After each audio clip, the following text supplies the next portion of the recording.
Hey, good morning from the office. I'm your host, BKP, North Georgia's only live online morning show. Friday morning, are you out shopping? Are you already in the stores? Have you been there since 4 a.m.? Did you go at 11 o'clock at night? Did you get the doorbuster deal? Do you have the DVD, the flash drive, the, what the hell is it? You got the, do you have the, video game, what Xbox? Do you have Sega Genesis? Do you have the game you wanted? What the hell are you shopping for today? Because it's Friday, God knows Thanksgiving's over, that's yesterday, and you're out and about seeing what you could get. Well, that's a way to start a show Friday morning. Well, there you go, we can go with that. Happy Part B of our Thanksgiving weekend special. We know you're spending time with your family and friends. And yes, you're out shopping in the malls, and you're listening to Christmas songs, and you're singing, Baby, It's Cold Outside, and you're singing, Santa Claus is coming to town, Santa Claus is coming to town, and you're singing all that, and you're singing, Rudolph the red-nosed reindeer had a very shiny nose. You got to do it that way, right? Jack Frost nipping at your nose. You got to do those, right? So now it's time to practice for the Christmas musical. I'm your host, BKP. Good morning from the office. This is Part B of Where We Come From. We should have the mystery music.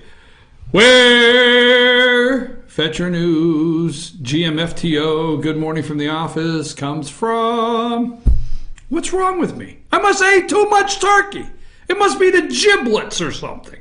Anyhow, so here we go. It's Friday morning, and we're off and ready to run. What we decided to do for Thursday and Friday is bring to you some background of GMFTO. What is GMFTO? Hashtag GMFTO. So when we started the show, I started hashtag GMFTO. I started hashtag BKP. That's when people started to know me as BKP. I just, BKP, so hashtag BKP. Then I came up with hashtag BKP, anything goes. All right. Am I supposed to do that? The sound room saying I'm supposed to hashtag. I'm hashtagging, okay? So hashtag. So we came up with all of those to start the show. Good Morning from the Office has developed. We're just so happy where we're at today. So we want to share with you some segments. Now, if you were with us yesterday, hang on. You were able to see the office where we started. I mean, we didn't have this fancy schmancy studio. And we were not coming to you live from Rockefeller Center. We're still not coming to you live from Rockefeller Center. But I always wanted to say that. Did you ever want to do one of those Christmas specials? You got the ice skaters outside and you're wearing the tux and the little black tie. Live from Rockefeller Center. Then the whole list of guests come down. I don't know what. I tell you, that was good turkey. I must be on a roll. But if you look at my desk in some of these clips, you see the cigar box. Now, I got this Henry Clay cigar box back years ago at a place called JR Cigars. A very nice humidor. Very nice. At JR Cigar up there in Statesville, North Carolina. And I've had this on my desk, and as you can see, it's empty. It's empty. So what I used to do and what I'm doing today, can you hear that? Oh, okay, that's the sound of an empty cigar box. So what I used to do on the show, and I'm doing it today, is I used to tell you it's empty.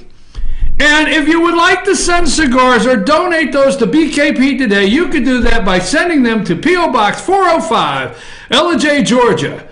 Okay, 30540. So for those that want to send BKP a box of cigars for Christmas, kids, do not try this at home. Oh, wow. I was going to say, not that we're endorsing smoking or anything. Oh. Well, now that ship has sailed, I can't reel that back in.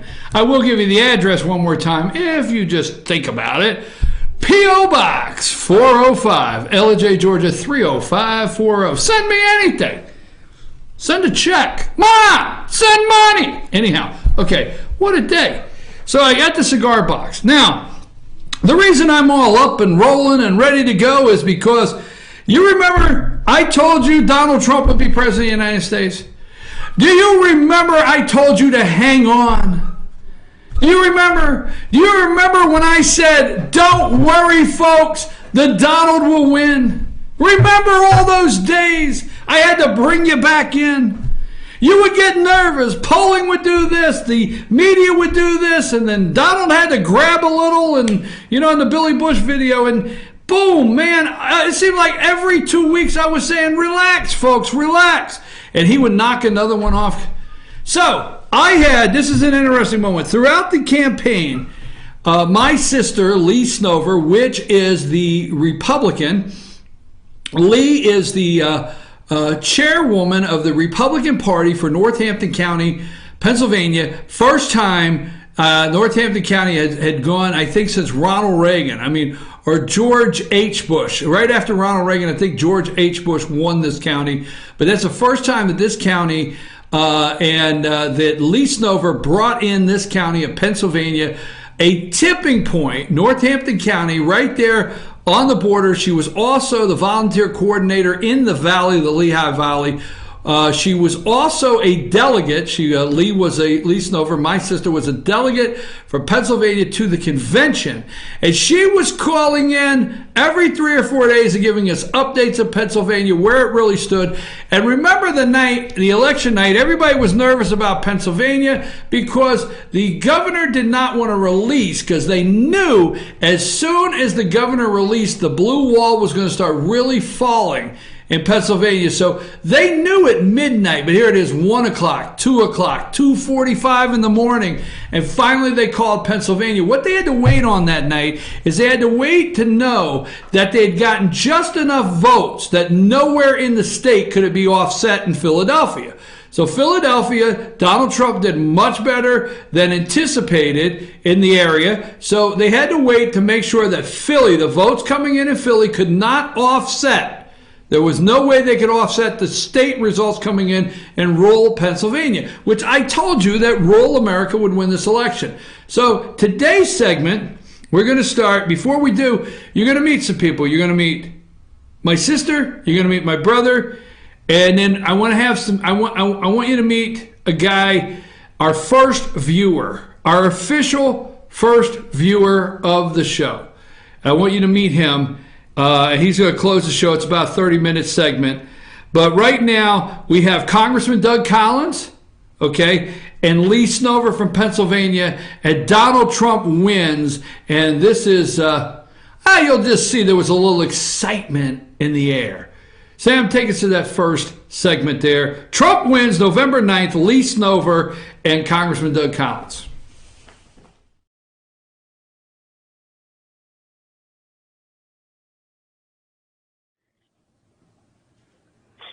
Okay, folks, we are back. I'm your host, BKP. Good morning from the office, North Georgia's only live online morning show. We are the Real Clear Politics here. We are looking for, and we want you to keep an eye out for Eric Erickson. We're concerned about him this morning. We're concerned about Glenn Beck drowning his face in a bowl of Cheetos this morning. We're concerned about Glenn Beck. So we are the Real Clear Politics right here. We've told you from day one. And before I get my guests on the line, let me just say this. We watch, and many out there, and I thank you because I get messages from Connecticut. I mean, seriously, the viewership here is awesome, and it's growing every day, fyntv.com. But we watch on a daily basis. Everybody miss it. The big money people miss it. The people at MSNBC miss it. They were all dressed in black this morning. Every one of them, Joe Scarborough, Mika. In fact, I love my guest message she sent to Joe Scarborough. I'll have her talk about it in a minute. But we watched all of them miss it. We watched their famous fancy cameras, their lights. We watched all of it. We watched next up a pundit that has not got it wrong, a pollster that is always right, a guy that always bets the right way. We watched every single bit of that. But what did we tell you here, folks? All the way from the convention, we were the place that were getting true readings on the ground internally, and we were staying connected to rural America. Our theme on this show for how long has been rural America will bring this home, and you did last night. Now, my guest, first of all, I want to say thank you again to everyone in Pennsylvania that worked so hard from coast to coast, every volunteer that believed, were made fun of, that it was fool's gold, it could not be done, and it was always an empty promise for Republicans, but every last one did not give up. And my next guest especially did not give up, and I'm proud to say she's my sister. Her name is Lee Snover. We have had trouble finding common ground, but in our household, politics has always been a unifier. Would you agree, Lee? Absolutely. Good morning. I'm glad to have you. I'm sorry you had to listen to all that. I've been a little wound up this morning, much like yourself. Lee Snover, Northampton County GOP chair. That flipped. Her and her volunteers flipped Northampton County from blue to red in Pennsylvania. Lee, how do you feel this morning? Oh my goodness, it was amazing. I'm still pinching myself. I can't believe it happened. I'm going on no sleep here.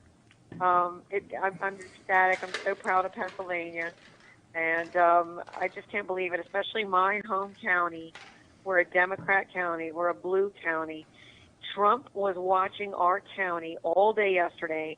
I was feeding results to Trump Tower all day yesterday. They were watching 4 specific polls that was going to tell them if they won PA or not, and 4 were in our county. It was intense, but I had such a great feeling in my county that we were going to win. And then Pennsylvania, I mean, I was getting... Early on, State Party was saying, hang in there, we have this. So there were so many naysayers. That's what's so amazing, is what we had to overcome. Well, let me ask you something, and I'm excited. I got goosebumps here that you're actually a guest of ours, and we don't need to go to, Barnacle, and we don't need to see what all of these guys on MSNBC think this morning, and we don't even need to go find out what Karl Rove thinks. You were feeding numbers to Trump Tower yesterday throughout the day?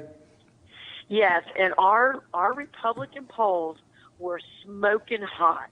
I mean, lines were 2 hours. Lines were an hour and a half. We had a poll on one of our top Republican polls.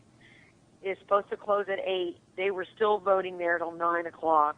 But, they were in line. I mean, it was legal, but I'm just saying that's how many our top Republican polls were amazing. Lines around the buildings. I mean, and the great news was what they were really tracking is where were the top Republican polls and how amped were they. But they were also tracking the top Democrat poll in South Bethlehem to see if the turnout was 2012 or if it was Obama's 08. Tell people what that means in Georgia, South Bethlehem poll, because they're excited to hear this. But what does that mean? Why was the Trump campaign tracking the South Bethlehem poll? I know, but tell them. Okay, in South Bethlehem, the inner city, it's probably 95% registered Democrat, and it's all minorities. And it usually, when we lose Northampton County with a candidate like Obama or Hillary, it's because we lost South Bethlehem, or we lost Bethlehem City. It's like a microcosm of Philly, like a small Philly kind of thing. Right. So what Trump was tracking is what were they doing, not just what were the Republicans doing. We had someone inside that poll the entire day, from the minute it opened to the minute it closed, feeding us numbers every 30 minutes, and we were feeding them to the Trump Tower. And they didn't come out in 08. It was exactly 2012. The numbers of the Democrats in our area did not rise. They were flatlined. There was nothing new. It didn't happen. So that was great news. So it was, why we were tracking these high Republican polls, we were tracking these high Democrat polls as well. Well, let me just say this. Let me remind the folks.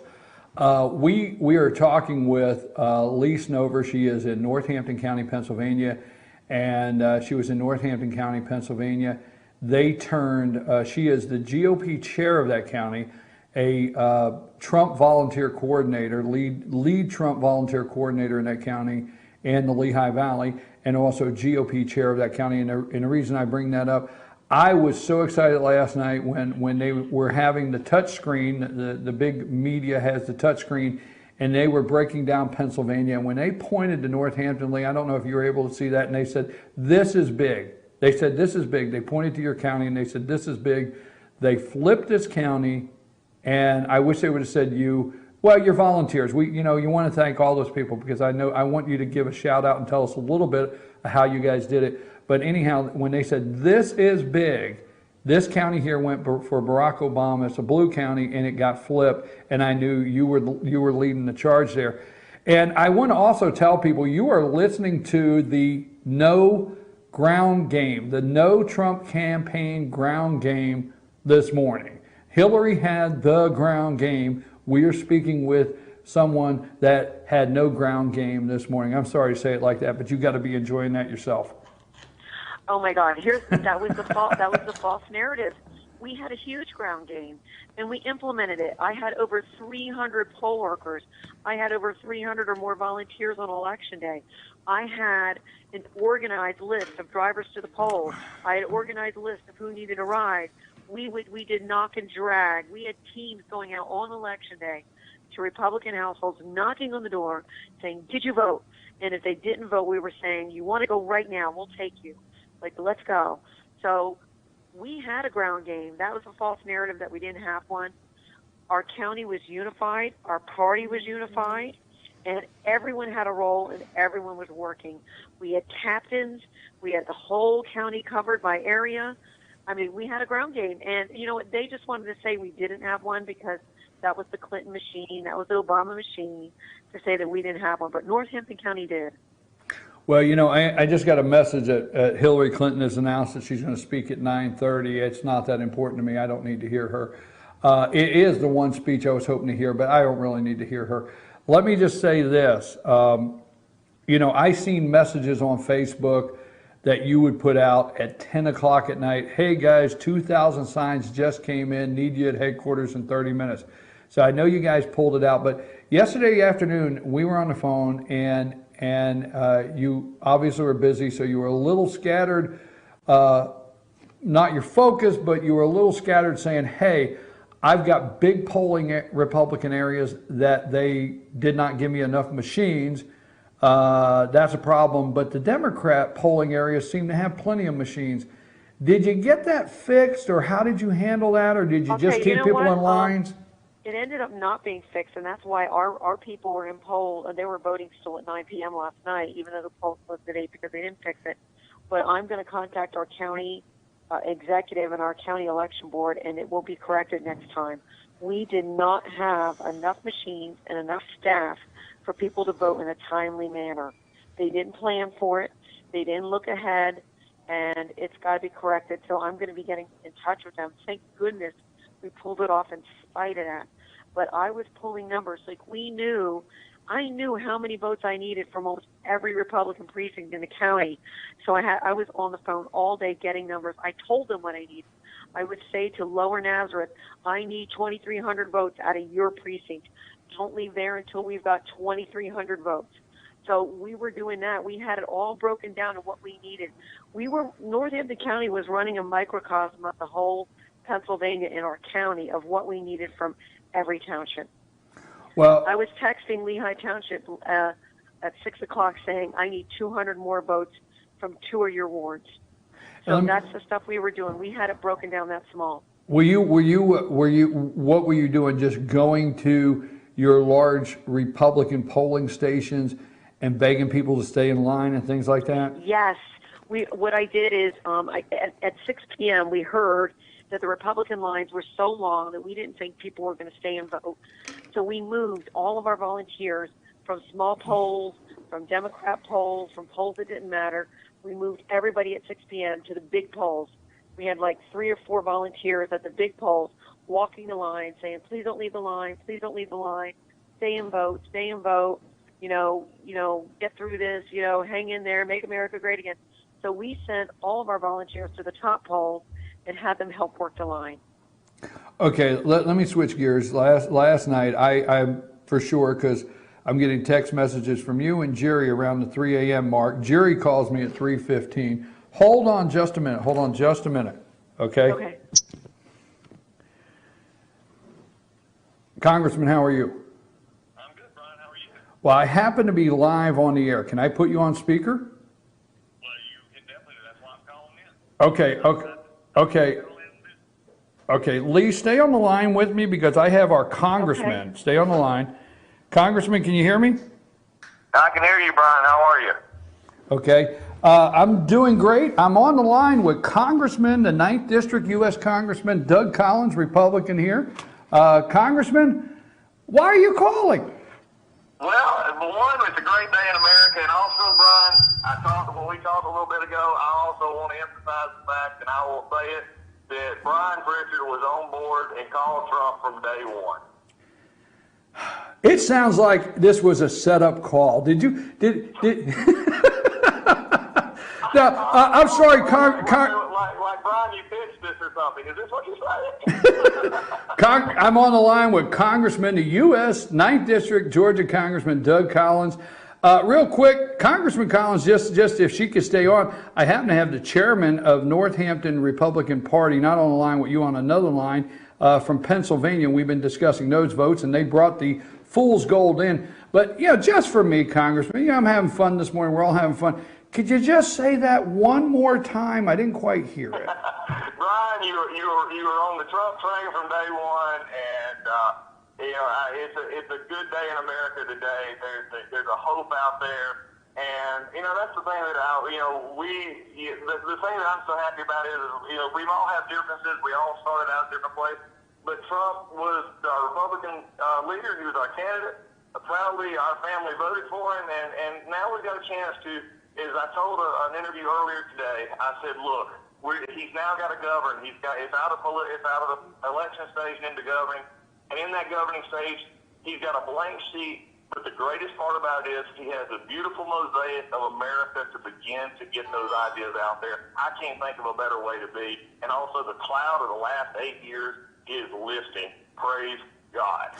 Congressman, real quick, and I appreciate it. But real quick, what's your feeling this morning? Let's go directly. What's your feeling this morning in the House? What are you hearing from the House of Representatives about the opportunity to have 3 branches of government and the things that you're going to be able to move through now? Share a little bit of that excitement. And have you heard from Paul Ryan? Have you guys got a message from the Speaker, or what's going on this morning?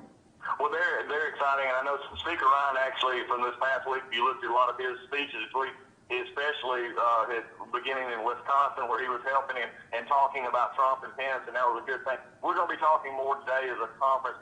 I think the biggest thing is one, there's a twofold message here. Number one, we elected Donald Trump our president, but yet the House and the Senate stayed Republican with basically the same membership. That's an interesting dichotomy, which is really good, because it says that people want to see a change. What you're going to see first off, you're going to see executive orders repealed. You're going to see a new life at agencies like the EPA and Department of Justice and things like that. That's going to be a great thing. And then what we're going to be able to do is we're going to be able to work to get a lot of the bills, and you and I talked about this before. The House has passed almost every bill you could want. Now we're going to have a president putting pressure on Chuck Schumer and the Democrats in the Senate to say, you need to work here. You need to get out of the way and actually help us pass legislation. So we're going to see Obamacare going down, Dodd-Frank changes, CFPB changes. These are the kind of things that methodically, one at a time, I'm looking forward to working with. And then, of course, what the president-elect, has talked about, I'm looking forward to see how he wants to do the infrastructure projects. He's talking about how he's intending to pay for them. Those kind of things. There's just a sense of excitement. There's one other thing, Brian. I can't get off the phone without saying this. The burden of having 3 very elderly Supreme Court justices and having 1 seat that is not filled, now being filled by Donald Trump and the list that he put forward, and knowing that the Senate, I believe the Republicans in the Senate will do whatever it takes, including, I'm hoping, nuclear option, what they all call it. To Democrats, it's just regular business. For us, it's special. But to put conservative, original intent jurists on that court, that is the brightest shining light of this day in America. Congressman, I can't tell you enough how much I appreciate it, and you know what? You've been a good friend of the show. We appreciate it. We know that the Republicans are excited. We know the Republicans are excited, but I'm going to stay on this side and keep your feet to the fire. Can you be okay with that? No, we need to, and I'm going to turn it as well, Brian. I think the biggest thing is here is I've always spoke truthfully and honestly, and I'm only going to continue to do that. and there's still a lot of inherent structural issues for us to get through. Democrats, we don't have the 60 cloture. Our Senate has got to do, we got to decide how we're going to do that. There's going to be some genuine disagreements on how we move forward. I'll always be honest to talk about that, and I expect, your listeners and what you do a great job of is to have that honest dialogue so that we can be the America that we intend to be. And, and we're not always going to agree, but that's okay, as long as the ideas are getting out there and we put forward a conservative message for this country, and I appreciate you. Well, Congressman, I appreciate you calling. I thank you so much. And I think I'm going to plan a trip somewhere around January to the Capitol, and I might come by and say hello. Well, if you don't, I'll be upset. So you have a great day. And You too. Thank you so much, Congressman. Appreciate it. Folks, that is our 9th District Congressman, Doug Collins, 9th District Congressman Doug Collins. And he had to call and say, BKP's been on the Trump train for days. Lee, are you still there? Oh yeah, I'm listening. All right, I'm so sorry to do that, No, but it's all right. that's our congressman, and maybe you can do something with Charlie Dent. We'll see. I won't be hearing from my congressman. That's right. You won't be hearing from your congressman. Oh, that made my day.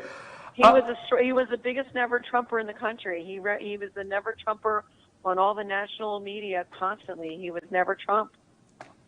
So I won't be hearing from him. Lee, let me ask you. Let me ask you. As far as Pennsylvania, are you getting any internals on Michigan? I know over there, because I am so sick. I mean, you can't tell me that they don't have enough to call Michigan and put it totally in, unless they have while we're on the phone. No, I haven't heard anything on Michigan because, Pennsylvania is still so elated. They're still so amped. My phone is blowing up. My Facebook's blowing up. People just can't believe we won Pennsylvania, and all the volunteers are just, ecstatic, and they're still going strong. And so, I mean, I don't think people in Pennsylvania can't think of anything but Pennsylvania right now. That's the truth. Well, I think we're going to bring in Michigan, and you and I both know I have never seen our cousins get involved in politics. I never have. And I really think we had a bunch of cousins up there in Michigan working pretty hard this time that I was. Right, yes, we finally did. We did. Yeah, they were all on board. It was just such a team effort everywhere. I mean, everywhere I went, they knew this was it, and we had to do it last night, and we did it. How long? They say Pennsylvania is like, Philadelphia, Pittsburgh, and Alabama in the middle. Well, Alabama won last night, and we're pretty happy about that.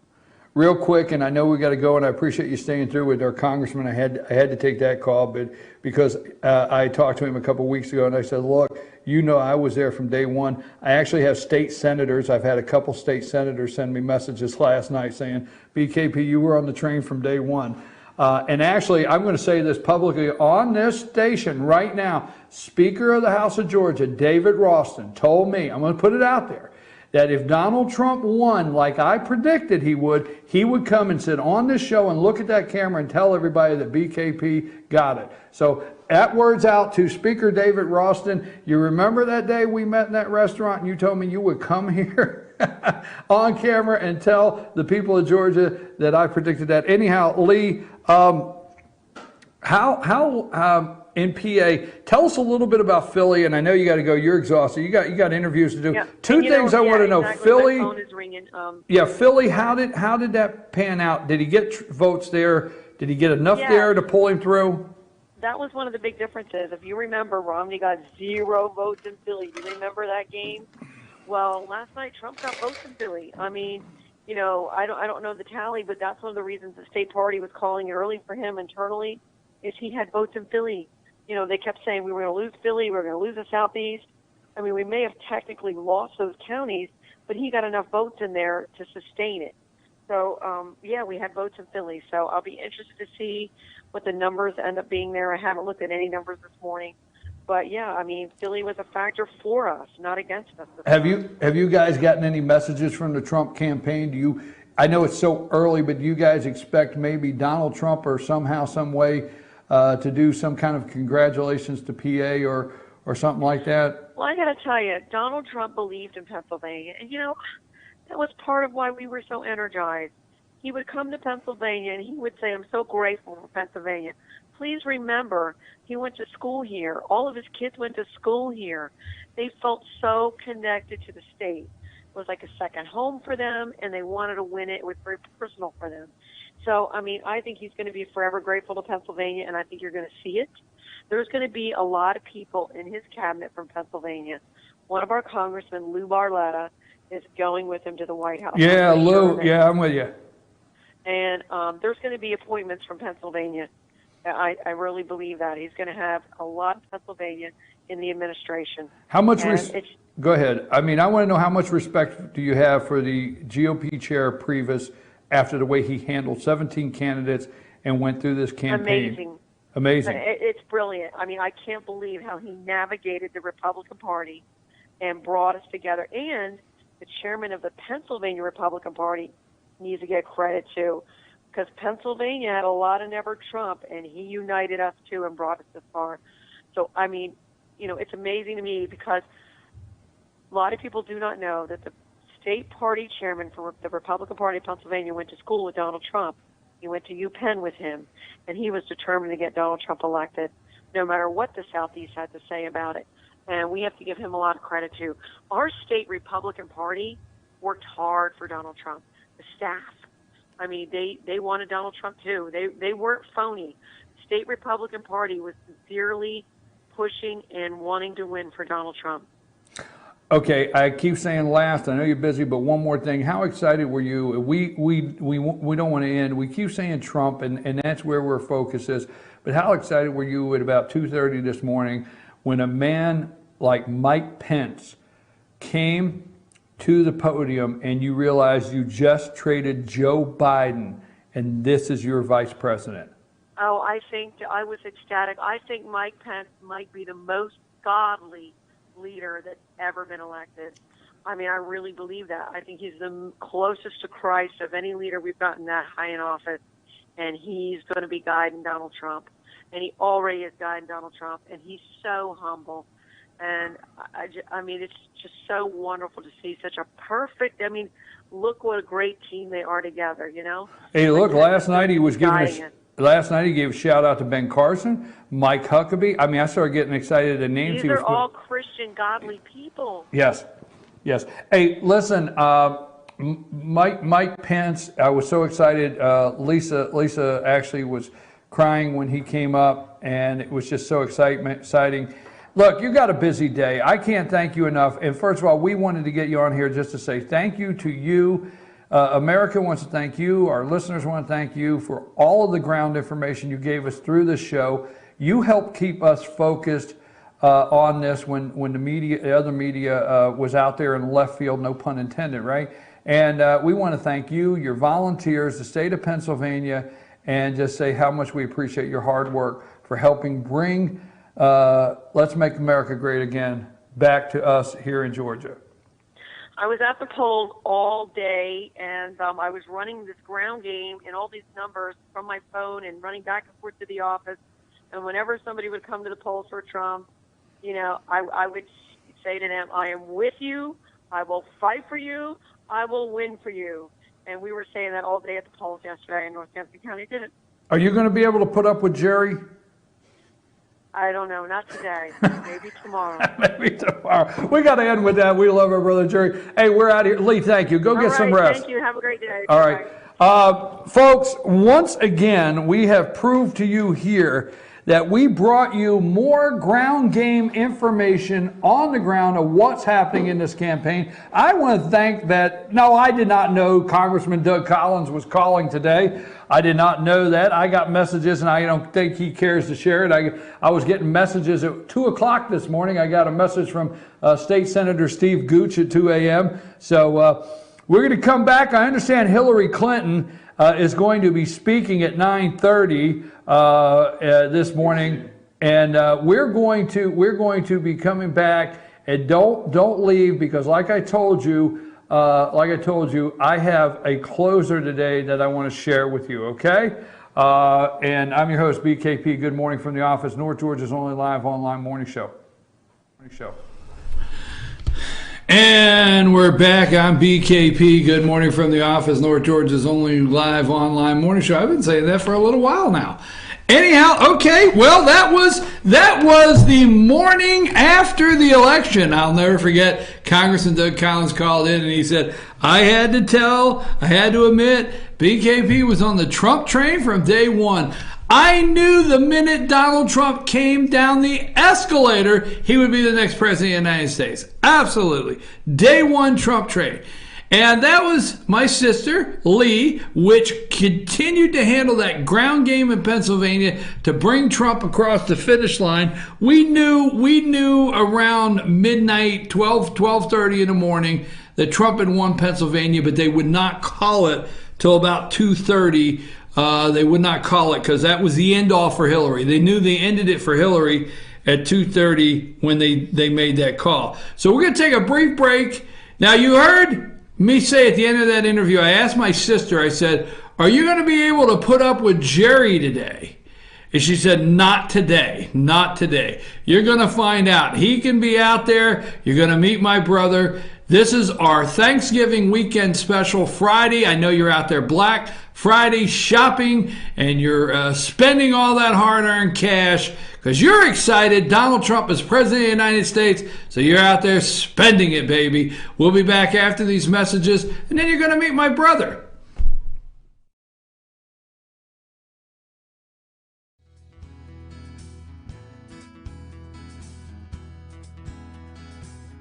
Hello, my name is Chad Watkins. I'm the manager at Larry's Body Shop.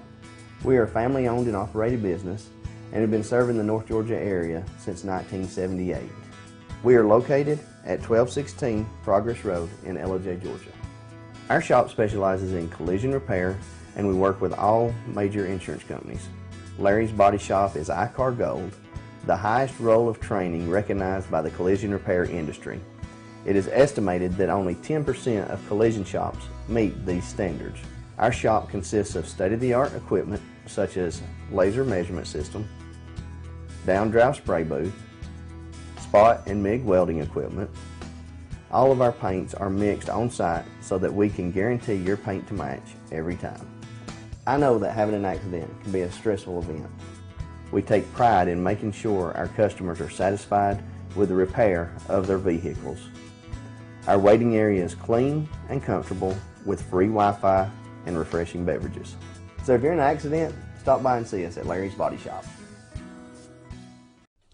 Papa's Pizza to Go in downtown Blue Ridge is the best in the area all-you-can-eat buffet. Call ahead or order online now at papaspizzatogo.com. Use our convenient pickup window for the best in pizza, subs, wings, breadsticks, salads, and more. And be sure to check out our lively game room. We serve lunch and dinner, catering available, take out or dine in. Papa's Pizza to Go in Blue Ridge, proud sponsors of the Fannin County Rebels. North Georgia Diamond is your source for diamonds. Come on in to view the area's largest selection of fine jewelry at North Georgia Diamond. All repairs and designs are done on site by our jewelers. And North Georgia Diamond has the lowest prices on loose diamonds. You can also sell your gold, silver, and coins at North Georgia Diamond between Walmart and Lowe's in East LJ. Locally owned by Bill and Allison Craig, North Georgia Diamond is your source for diamonds in North Georgia. Broken Bull, located in beautiful downtown Blue Ridge at Sycamore Crossing, is locally owned and operated. Our Simply Noel selection is the largest around. We have a great selection of unique clothing and several lines to choose from for men and women. We carry a beautiful variety of handmade jewelry from Blessed Be and others. All kinds of gifts, starting to carry shoes this fall as well. Come visit us on your next trip to Blue Ridge. We can't wait to meet you at Broken Bull, located in downtown Blue Ridge. Circuit World, brand name merchandise at unbelievably low prices. Furniture, appliances, and electronics. Circuit World is locally owned and operated, serving the tri-state area. Circuit World has highly trained professionals to help. Visit your hometown Circuit World today. 3 locations in Georgia, LJ, Blue Ridge, and Blairsville, Franklin, and Murphy, North Carolina. No credit checks, so let Circuit World deliver to you today. In 1981, Reed Nicholson began selling tires out of an old barn in Mineral Bluff. Little did he know that he had just laid the groundwork for the most trusted names in automotive services in the Blue Ridge area. In 1997, Nicholson Tire Center became what it is today, holding the same values of faith, family, and great customer service. 2 locations to serve you, and the Blue Ridge location is currently expanding to offer fast service and the largest U-Haul provider in Georgia. Nicholson Tire Center, Blue Ridge, and Mineral Bluff.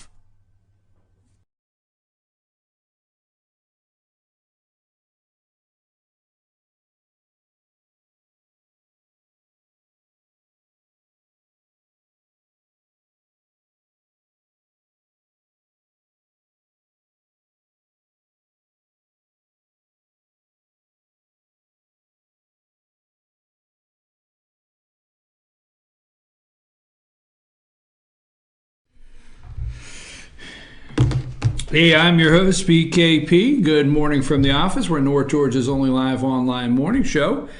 And I know you're out there doing your Black Friday shopping and, you're trying to get over the turkey from yesterday. But we're doing this is part B of our series of a little bit of Good Morning from the Office, where we come from, how the show's developed over a period of time. We started out in my office. That's where the name came from. And we tried a little bit of everything until we figured it out. And we think we are getting close on a daily basis. But, as you have heard throughout the past 2 shows, I never did this before. I didn't know what to expect. I didn't know what looking at a camera. I'll remember when I very first just learned to look into this camera and say something to you out there. And that took a lot for me to get used to. Grammatically, I'm not the best. We know that, right? There's no secrets there, We have our haves and our have-nots and our sees and our saws and our scenes and haven't and wouldn't and couldn't and shouldn't and when and where and how. And You almost sound like the Grinch. I get everything turned around, okay? If you knew what I was, well, I still am, or whatever. You know me, right? I can get rolling and you never know. What do they call it? What's that big thing? Conjugating a verb? Is that the big fancy thing they say?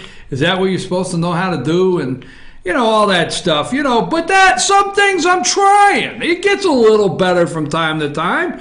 But it's not like I don't know. I just get rolling and it doesn't click. There you go. So, it's all the family. You met my sister. Now, you remember back in the campaign, okay?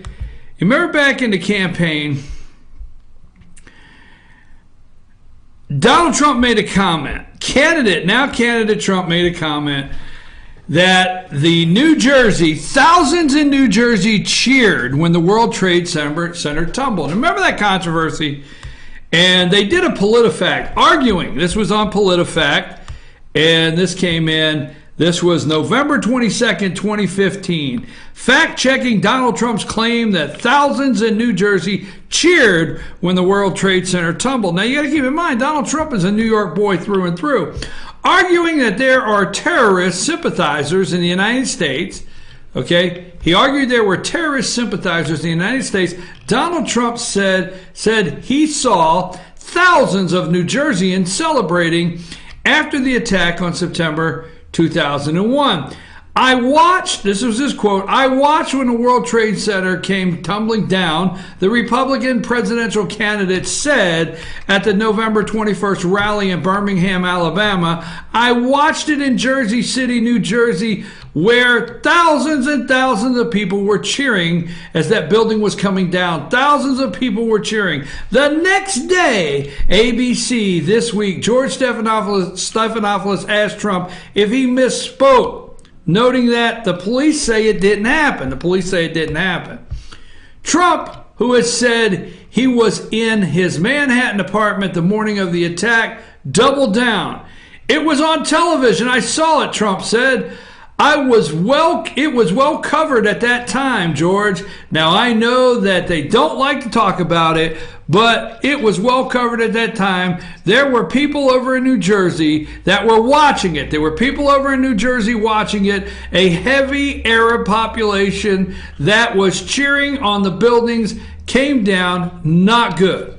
So, we looked back at the record, they say. We looked back at the record to see what we would find about American Muslim celebration in New Jersey on 9/11, where we found widely broadcast video of people in Palestine territory celebrating. We found no evidence to back up Trump's description of the event on American soil.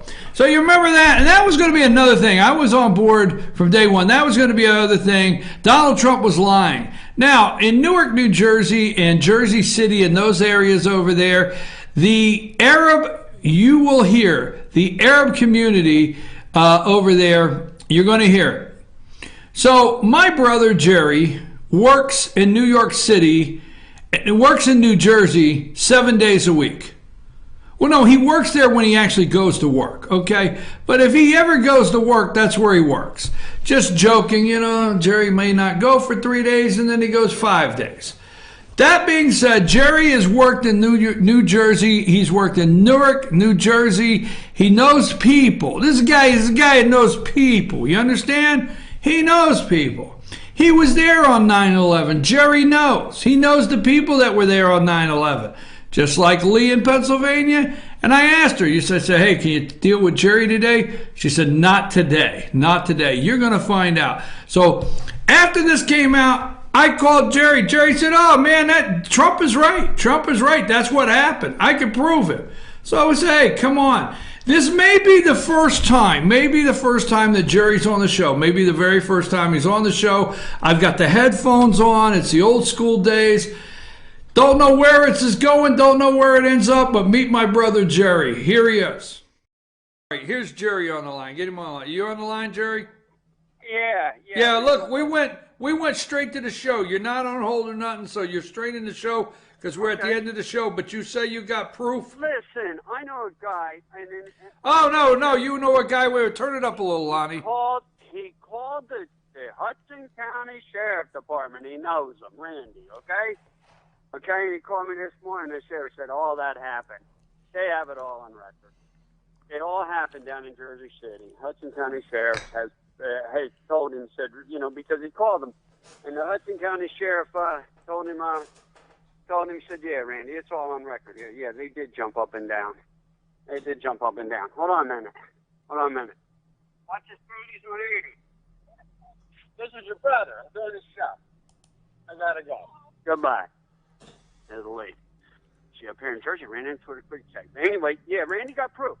Randy said no. He called right in the morning. He goes, I called my buddy, the sheriff over there. I said, what's going on with the whole Trump story? He said, Randy, it's all documented. We have it where they were jumping up and down in Jersey City. Okay? They have it on record at the sheriff department there. And let me tell you something. Randy's a reliable source, as in it's true.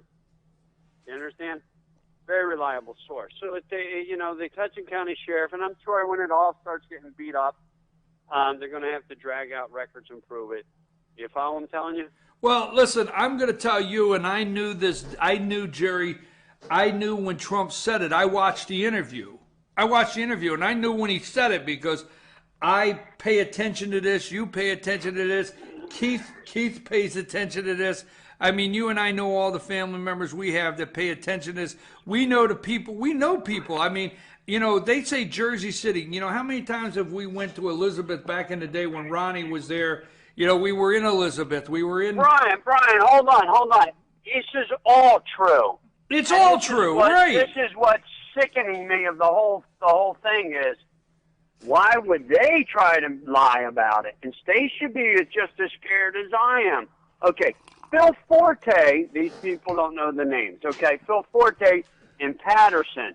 You got off Grand Avenue, and you went right down to the Muslim section, okay? Now, Phil Forte went there for 30 years, Brian. He told me at lunch how they cheered when they came down. Phil Forte told me he knows what he's talking about. He was only 4 blocks up on Dale Avenue. He said they were down here jumping up and down on Grant Street, Phil told me. Yes, Jerry. Listen, Jerry. Okay, let's get real. It really happened. People, my God, we're almost painting a picture that they don't hate us. We're almost like, this is scary insane. Jerry, you and I know this happened, and it was disgusting of George Stephanopoulos and these others that were starting their show, and they've spent all week with, I've heard Donald Trump fact-checking. I wish, you know what, they don't have the friggin' nerve. Martha Raddatz, all right, I think it's her name. Listen to me real quick. I've got 8 minutes. Martha Raddatz, Jerry, every friggin' Sunday morning, I got to watch her doing she's wearing this helmet, and she's doing some story because she's in Syria, or she's in Iraq, or she's in Fallujah, or somewhere. Why don't they take the trucks down in Newark, Jersey City? Why don't they go down there and start asking questions? Because they know they'll come out with the truth. They get some guy on the corner. Hey, were they laughing? Yeah, they were laughing. They were all joking around. You know what I mean? Right. You know what's really scary? That the American people has bought into that some of the people has bought into that Trump's making this up. It's like, are you really kidding me? No, this is not a Trump freaking fiasco. This is really going on in the United States of America. It happened in Jersey City. It happened in Patterson. Jersey City, they went down and they even went there looking for the terrorists. Brian, didn't they get the blind shake out of Jersey City?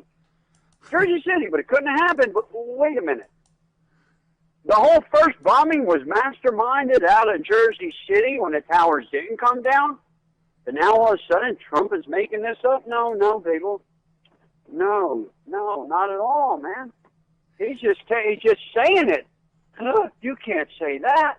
No.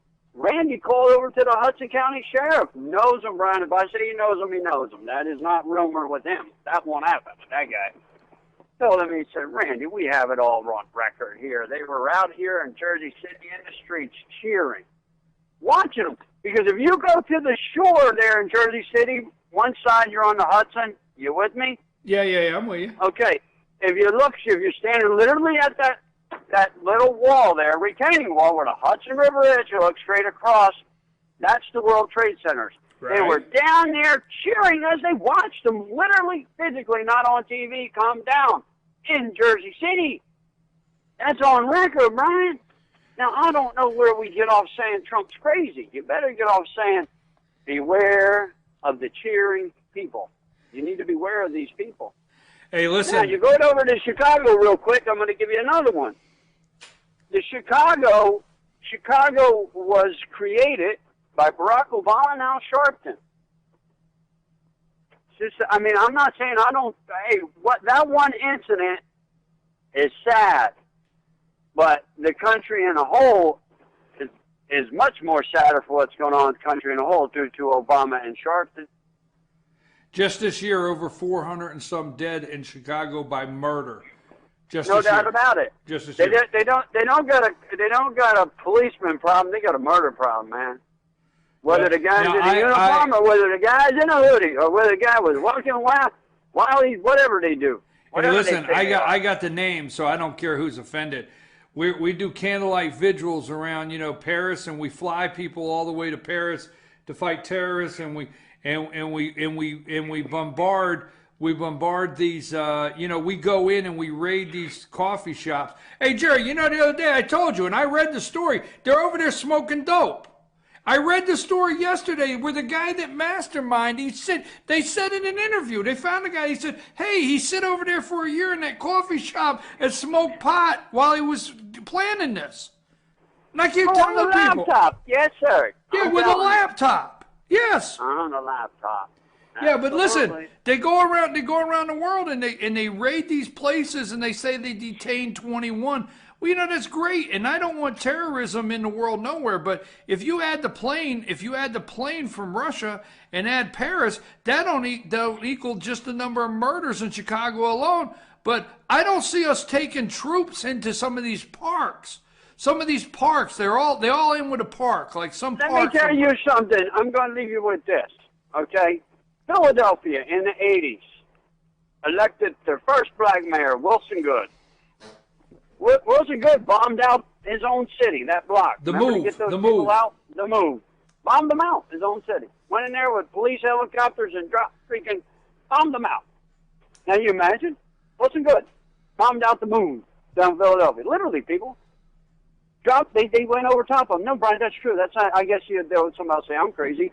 No, Wilson bombed them out. Jerry. Okay, remember that? Yeah, you remember that. Listen, I But gotta go. Wait. Why did he bomb them out? Because they were dangerous to his city.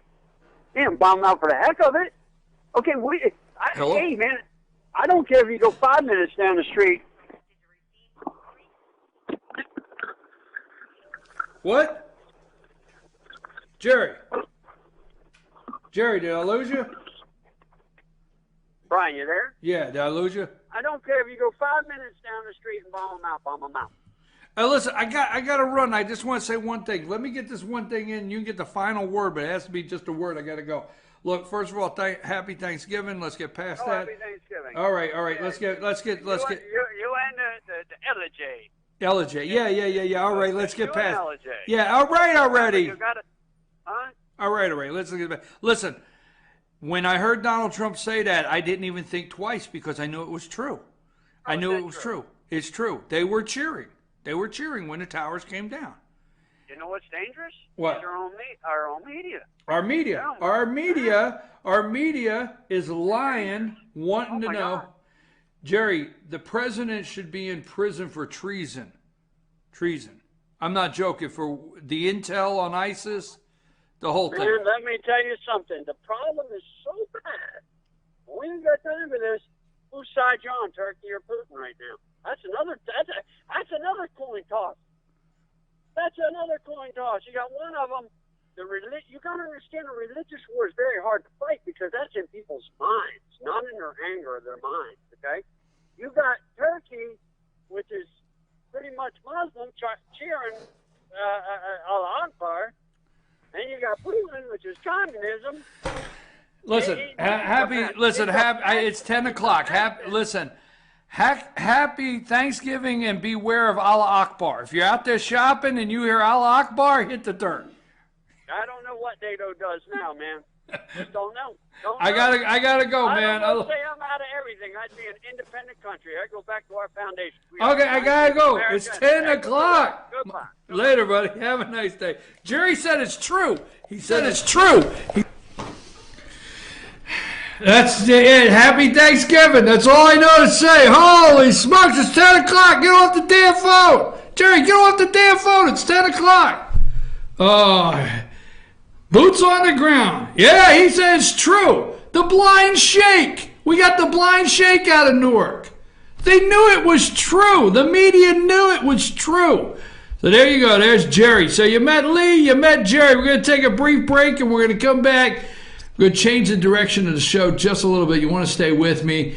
It is Black Friday. You're out there spending all that money because you are excited that Donald Trump is president of the United States and Nancy Pelosi's not Speaker of the House.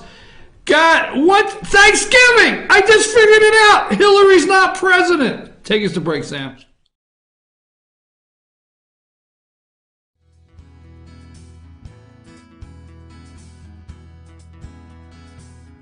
Hello, my name is Chad Watkins. I'm the manager at Larry's Body Shop.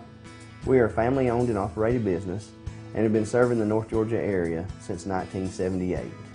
We are located at 1216 Progress Road in LJ, Georgia. Our shop specializes in collision repair and we work with all major insurance companies.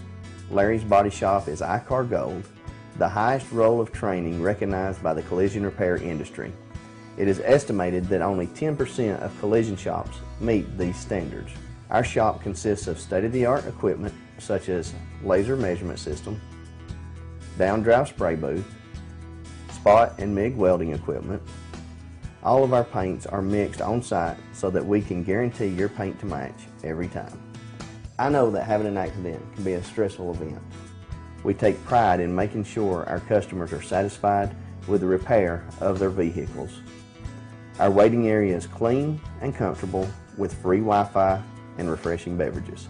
So if you're in an accident, stop by and see us at Larry's Body Shop. Papa's Pizza to Go in downtown Blue Ridge is the best in the area all-you-can-eat buffet. Call ahead or order online now at papaspizzatogo.com. Use our convenient pickup window for the best in pizza, subs, wings, breadsticks, salads, and more. And be sure to check out our lively game room. We serve lunch and dinner, catering available, take out or dine in. Papa's Pizza to Go in Blue Ridge, proud sponsors of the Fannin County Rebels. North Georgia Diamond is your source for diamonds. Come on in to view the area's largest selection of fine jewelry at North Georgia Diamond. All repairs and designs are done on site by our jewelers. And North Georgia Diamond has the lowest prices on loose diamonds. You can also sell your gold, silver, and coins at North Georgia Diamond between Walmart and Lowe's in East LJ. Locally owned by Bill and Allison Craig, North Georgia Diamond is your source for diamonds in North Georgia. Broken Bowl, located in beautiful downtown Blue Ridge at Sycamore Crossing, is locally owned and operated. Our Simply Noel selection is the largest around. We have a great selection of unique clothing and several lines to choose from for men and women. We carry a beautiful variety of handmade jewelry from Blessed Be and others. All kinds of gifts, starting to carry shoes this fall as well. Come visit us on your next trip to Blue Ridge. We can't wait to meet you at Broken Bowl, located in downtown Blue Ridge. Circuit World, brand name merchandise at unbelievably low prices. Furniture, appliances, and electronics. Circuit World is locally owned and operated, serving the tri-state area. Circuit World has highly trained professionals to help. Visit your hometown Circuit World today. 3 locations in Georgia: LJ, Blue Ridge, and Blairsville, Franklin, and Murphy, North Carolina. No credit checks, so let Circuit World deliver to you today. In 1981, Reed Nicholson began selling tires out of an old barn in Mineral Bluff. Little did he know that he had just laid the groundwork for the most trusted names in automotive services in the Blue Ridge area. In 1997, Nicholson Tire Center became what it is today, holding the same values of faith, family, and great customer service. 2 locations to serve you, and the Blue Ridge location is currently expanding to offer fast service and the largest U-Haul provider in Georgia. Nicholson Tire Center, Blue Ridge, and Mineral Bluff.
Hey, I'm your host. Yes, we have the Christmas tree. We're doing everything here on Black Friday. We went out while we were a commercial. We ran down to the first Black Friday Christmas tree sale, grabbed this up, and we got back within 4 minutes, and here it is. No, in the last 2 years, as you well know, we started a segment called Carla's Corner, and this is our official FYN, Good Morning from the Office Christmas tree that Carla at Carla's Corner made us and brought us our Christmas tree. So Sam said we can't put the tree up until after Thanksgiving. It's Friday, tree is up, Sam needs to be happy. Turn on the Christmas music, get it going, rocking around the Christmas tree, da-da-da, you can do them all. And then what's your favorite? I like Dolly Parton, Hard Candy Christmas, I like that. And then I like the one, who is the girls that, I think I'll miss this one this year. Merry Christmas, Merry Christmas. Oh, I think I'll miss this one. I like all those. And then Bruce, even though Bruce went so lefty and whack job, I still like, Clarence, have you been good? Is Santa going to bring you that new saxophone? I like that one. Then I like, baby, it's cold outside. Maybe you could stay. No, I better go. It's past my curfew. No, baby, it's cold outside. Then we got Santa Claus is coming to town. Santa Claus. And then what is the other one? I'll think of some more before we quit, right? Got all the Christmas music going. Got the lights going. Rudolph the Red-Nosed Reindeer. Rock Around the Christmas Tree. And then there's my favorite. All right, now you're going to look this up. I'm your host, BKP. Look it up. Look it up. Dominic the Christmas Donkey. Dominic the Christmas Donkey. Look that up, okay? And then my favorite is I Want a Hippopotamus for Christmas. I want a hippopotamus for Christmas. Not an hippopotamus will do. No crocodile or rhinoceroses. All I want is hippopotamuses, and hippopotamuses love me too. So that's my favorite, okay? So I want a hippopotamus for Christmas. So we got all those. Now we're going to change it up. We've been talking for 2 days now on how GMFTO, Good Morning from the Office, has developed and has grown into what we have today. We're so thankful. This is our Thanksgiving weekend. But I'm going to change things just a little, folks. I'm going to change things just a little. And I want you to bring it in with me, okay? It's that time of year. You enjoyed Thanksgiving. I hope you checked on all of your friends, and I hope you checked on all of your neighbors, and I hope you checked to see if they had somewhere to go and share a meal with. I hope you did. I hope you called friends and had friends go over and knock on the door and say, "Are you okay?"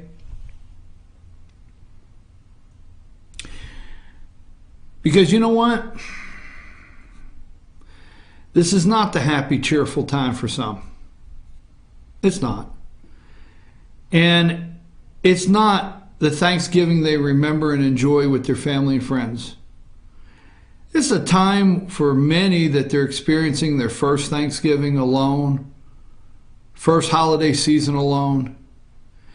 And then also, depression. And I don't like to make light of this. I'm going to bring the show down a little bit, depression. So I'm going to ask you today to do me a favor. Check on your friends. Check on family members. Check on people that are alone. And don't overlook this holiday season of how it may not be the happiest time that you're enjoying singing Christmas songs for some. I want you to find the, suicide hotline number. And I want you to take things serious. My best friend Randy committed suicide. And I'm not going to go into the story. But I absolutely loved Randy. Randy was my best friend. And you heard me talk to my brother Jerry. And Jerry and I were close growing up. Always been close. But Randy is the closest best friend I've ever had in my life. And I actually got the message that told me he was committing suicide. And I didn't know. You see, I didn't know. You see, I'm looking at the camera and I'm telling you, this is my best friend. This is somebody that I was absolutely in love with on a daily basis. This was just the person that when I would get up in the morning, I would call Randy and I would say, "What are you doing?" And he'd say, "I'm trying to enjoy my coffee," and then you called. And that's how we'd get the day started, fighting with each other and arguing. And then every day about 3, I had 2 lawn chairs out front of my office. And every day about 3, Randy would stop by, and Randy and I would sit in the lawn chairs and argue about what was going on in politics. And, we'd argue and argue. And, and I stopped, and we're talking about GMFTO, Good Morning from the Office. And there's not a day goes by, not one day goes by that I don't go live on this air and say, wonder what Randy would think about this show. Because see, Randy and I used to do the show in the lawn chairs. We used to do the show. We used to argue about this and argue about that and Obama and corruption. And we would actually sit out there for 2 hours and do the show if the camera was on. And I would think every day when I turn these cameras on, I'd think, what if he could come in here with me and do this show? What would it be like? It'd be absolutely amazing. The last call before I would leave at the office at 3 o'clock, I would go home. As you well know, I like a good cheap cigar. As you well know, I like to go on the side porch. It'd be 10 o'clock at night in August, a very hot night. Very hot, 10 o'clock. I'd call Randy and we'd argue about the local politics of the day. We'd argue about everything.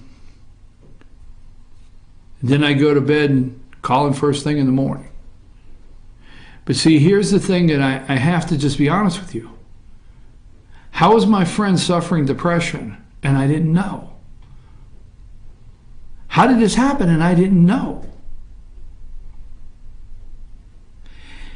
You know, somebody the other day, I was texting somebody the other day and I hadn't heard from them in a day and they said, well, they were just a little depressed. Well, I understand we use that as a figure of speech, a little depressed, but it really bothered me. I said, are you sure you're okay?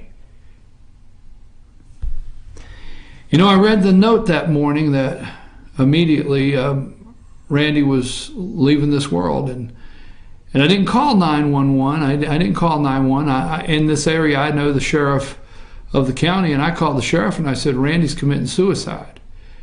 And they got out there immediately, and I drove out there. But it was too late when we got there. I don't mean to bother you with that story, and I don't mean to tell you that story to upset you, and I don't mean to tell you this story maybe to dredge up something bad that you go through on a daily basis. I only want to tell you that story so that you'll understand while you're enjoying Thanksgiving weekend. And when you understand you're out there enjoying buying the presents, and I want you to keep going and enjoying it and laughing and having fun with the family. But please, I'm asking you, not everybody is enjoying it as much as you are. So for that friend that you just don't know, reach out. Reach out, okay? So I didn't mean to go there. I do this every holiday. I'll probably do it again before Christmas. I usually can't make it through the segment because it really bothers me. And I've done it 4 or 5 times. But I just want you to stay aware of your friends. That's all I can say. Knock on the neighbor's door. So I want to leave a guy, and I don't. My friend Randy, many of you know, and that's why I always tell people I don't have any best friends, and I don't do best friends anymore. And I say that all the time. Because I just, it's never been the same for me. But when we started the show, GMFTO, okay, we started the show, GMFTO, Good Morning from the Office. There was a guy that tuned in on day 1. And on day 1, Kyle was producing, and we had no idea if the volume was right. We had no idea if there was somebody on the other side of that screen that said, hey, your volume is good this morning, your audio is good. We would at that time have bad signal strength on our internet. So it would buffer. We didn't know if it was buffering. We didn't know if you were getting it on the other side. And that's when we thought, you know, wouldn't it be great if we had you out there as our technical support? Wouldn't it be great if you, wouldn't it be great if we had you out there as our technical support? So on day 1, we're there, and Kyle says, and we're using a different broadcaster. Kyle says, we just got a message from this guy that said our commercials are hot. Okay, what's that mean? Well, we were using a different processor, and our audio equalizer we were coming through, the volume of me speaking with you, and then we go to commercials, and the audio in the commercials were so loud it was, it was blasting his eardrums. Sent a message back. So this guy was from Franken County, and he was the chairman of the Tea Party of Franken County for a long time. And he would he never missed a Franken County Board of Commissioners meeting, never missed. He was at every one. If the doors were open, he was at the meeting, okay? And what we would do, because he became a great friend of the show, is when we went to Franken County Board of Commissioners meetings, we would have this guy call in and give a Franken County report. Now, this is a pretty long segment. It is 30 minutes long. It may bore you. You may not be interested in the report. You may not be interested in what he says. But the one thing I plan to do here at FetcherNews.com, the one thing I plan to do here at FYNTV.com, Flash Media Group, the one thing I plan to do here with Team FYN Sports is to never forget where we come from.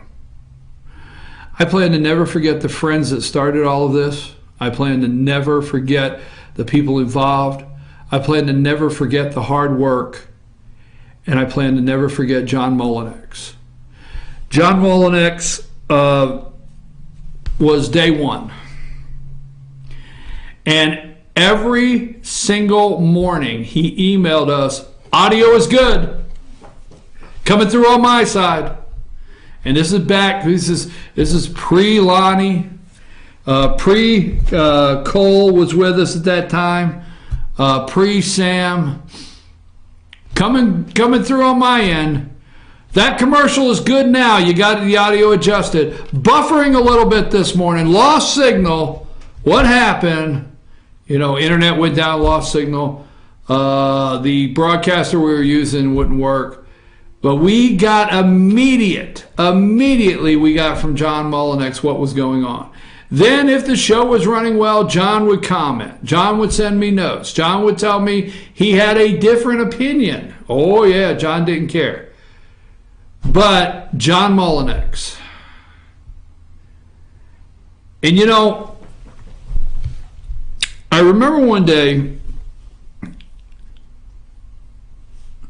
there's some things in my life that I do that I don't like. But there's some things in my life that I do because it's just who I am. And I've officiated three funerals. I call it officiated. I'm not a pastor. I'm not a preacher. But I was asked to. I got a call one night. A lady, dear friend of the show, her husband had got killed in a motorcycle accident. And she asked me if I would handle the funeral. When Randy died, committed suicide, his mother asked me, what are we going to do? And she said, can you handle this for me? And that was one of the toughest days, but I handled the funeral. John Mullinex, I got a phone call in the middle of the night by Elaine Owens. About 4:30 in the morning, I got a phone call from Elaine Owens. Elaine Owens is the owner of the Franken Sentinel newspaper in Franken County. And she said, Brian, I knew you would want to know, even though it's 4 o'clock in the morning, I knew you would want me to call you. John has died. John has had a sudden heart attack. He died. And no notice. I mean, John had just watched the show the day before. John had just sent messages to us. I just spoke to John that afternoon. No warning. And that's where I'm going with this. No warning. And I get a phone call and she said, John died. And so I said, okay, I'm on my way. And I went and met with Elaine, and we went and met with the family. And Janice, I'm pretty sure his wife's name's Janice. She looked at me and she said, can you handle the funeral for me? John really didn't have a pastor. Can you handle the funeral for me? And, there's things I don't like to do. But it's just who I am. So I will never forget, as long as we own this business, of where we come from, why we're here, and what our plans are for tomorrow. I want you to stay tuned right now. This is our Fannin County Report with John Mullinex. I love you, John. I miss you very much. I didn't go to a Tea Party meeting. I never missed a Tea Party meeting. Let me tell you one more thing about John that I absolutely loved about this guy. It's everybody would come to his Tea Party meetings, and the reason why is because John, although we did not agree on all of the issues with politicians, John always said every politician should get the chance to be heard, and the people should get the chance to ask the politician a question. So he would not allow it to get out of hand. He would not allow arguing and any attack. But John kept his Tea Party to where the politicians, no matter who they were, would come and give a report, because he never wanted us to not hear from them, the people, but he always wanted the people to be able to ask the questions. I didn't go to a Tea Party meeting for a long time afterwards because John was present. Nothing against Fannin County Tea Party. But this is the Fannin County Report from my dear friend, John Mullinex, early on in the show. Sam, play this, and we will be right back after. Or someone that served that $100 a brick. And let's get into now, we're going to go into our Fannin County Board of Commissioners report. I'm happy to have John. John is the chairman of the Tea Party Patriots in Fannin County. He is a regular attender of the Fannin County Board of Commissioner meetings. He takes very thorough notes. You can find several of his articles that he writes in the Fannin Sentinel from time to time, and almost after every meeting he has several columns in there that you can read. Again, that's John writes and puts columns in the Fannin Sentinel. We're happy to have him with us this morning to do our Fannin County Board of Commissioner report. John, how are you doing today? I'm fine, Brian. How about you, sir? I'm doing great. I can't complain. I'm going to leave it at that. On a day like Veterans Day, we need to back off all complaints. Just be happy that we have the freedom of what you and I are doing today, and thank the men and women that gave it to us. How about that? How about that? That's exactly right. John, have at it. You have at it. The floor is yours. Fannin County Board of Commissioners last night. Give us a rundown, a play-by-play. Well, I could say the meeting started promptly at 6 o'clock with the opening prayer and Pledge of Allegiance, but I think you probably want more substance. Yeah. So the play-by-play, I'm going to skip over some of the moves. There was a variance request for Lawrence Minor, and this was an ongoing issue. They had a deck that was built out over somebody else's property line. Yes, I remember this one. Well, the variance has been approved for him to build the deck within the 11 feet, which is what both parties agreed to. And the other thing that happened during the normal business part of the meeting is they hired Christy Arp as the new economic development director for the county, and she was the candidate that was recommended by the economic development board. So if you see Christy around town today, give her congratulations. She's our new economic development director. And that's Christy Arp? Christy Arp. Christy Arp is Fannin County new economic development director. Well, congratulations, Christy. Before you go any further before that, let me see if I'm correct on this and just clear me up. On the variance request, kind of in a summing it up, they met the laws. I wouldn't say the county would circumvent the law, but is this a situation where they let the two property owners, side-by-side neighbors, kind of work out an agreement and they went with it, or am I presumptuous in saying that? The whole story on that started several meetings ago. The adjacent landowner came to the board with a complaint that his neighbor had built a deck that was out over the property line and several feet in and on his property. And he wanted the county to remove it. And the long and the short of it is, at the last meeting, they came down to an agreement that, hey, this deck was built without a permit, apparently, because we would have never approved it being built over the line. So the county permitting department then went and did their thing, and the offended homeowner said if the deck were further back than 11 feet, I think the law is 15 or 25 feet, I don't remember which. Right. And but the offended homeowner said if it was back 11 feet, he would be happy. So they then went to the Mr. Miner, who owned the property and the deck, and he applied for a variance request with that 11-foot number in mind, and that variance was approved last night. I do not know if the deck has been removed and rebuilt yet, but that's the game plan at this point, that the deck will be removed or cut back or whatever. So here's a case where the County Board of Commissioners were able to resolve a bit of a land dispute without anybody having to go to court to get it done. You know what? I wanted to hear everything you said leading up to there, and I wanted you to close it off just like you said, and thank you. And the reason I wanted to revisit that, John, is, you know, we're in a time where private property rights and private property discussions and use of our property is coming into our daily discussion a lot of times. So that's why I want to revisit that and get it right to what you said. Things got resolved without having to go to court.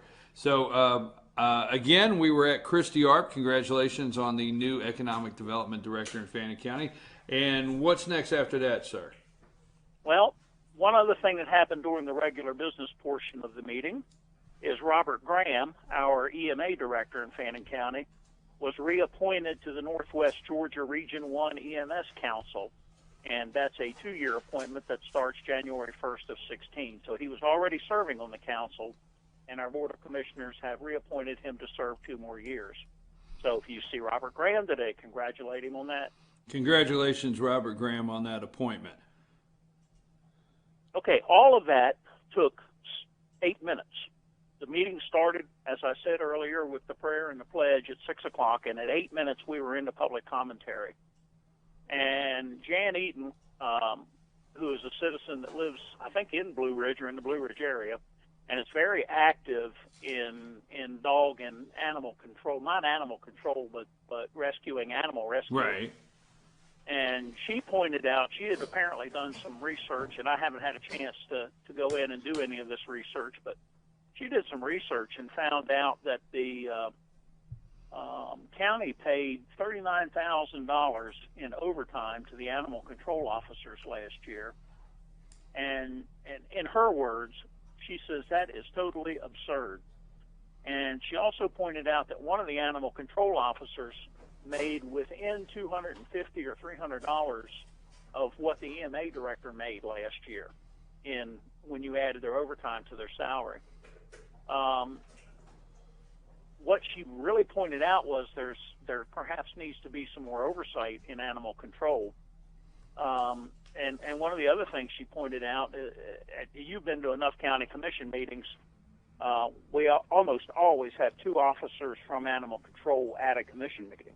Yes. And it turns out that they were being paid 4 hours to be there. And 4 hours at overtime. So I think all of that's going to stop now that it's been brought out into the public. And Jan, well, let me ask you a question, John, and not to interrupt you, but staying on that right there. I agree with you. I usually see the gentleman sit in the back, but are they not there because are they not there because for quite some time animal control is a topic on the agenda for many of the citizens? Are they not there? Are they there by their own, or are they asked to be there in case questions need answered or whatever? So if they're getting paid in the back and they're asked to be there, what's your take on that?